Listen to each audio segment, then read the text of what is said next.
Friends, இன்றைக்கி என்ன பார்க்க போகிறோன்னா ப்ரெட்டை வச்சு ஒரு ஸ்நாக்ஸ் எப்படி செய்யுதுன்னு பார்க்கலாம். அதுக்கு 2 முட்டை இந்த மாதிரி வேக வச்சு எடுத்துக்கோங்க. கொஞ்சமாக திருப்பின கோஸ், வெங்காயம், கொத்தமல்லி, இஞ்சி பூண்டு, சில்லி ஃப்ளக்ஸ், ப்ரெட்டு, திருவின முட்டை எடுத்து வச்சுக்கணும். எப்படி செய்யலான்னு பார்க்கலாம். வாங்க வீடியோக்குள்ளே போகலாம். 2 முட்டையை இந்த மாதிரி உடச்சி ஊற்றிக்கோங்க. நல்லா இந்த மாதிரி மிக்ஸ் பண்ணி விட்டுக்குங்க. தேவையான அளவு போட்டுக்குங்க.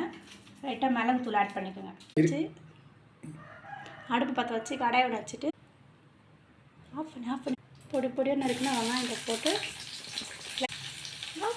வதக்கிச்சு. அடுத்தது கோஸ் போட்டு கொஞ்சம் இஞ்சி பூண்டு போட்டு நல்லா வதக்குங்க. கொஞ்சமாக மஞ்சள் தூள் போட்டுக்கோங்க. லைட்டாக சால்ட்டு போட்டுக்கோங்க.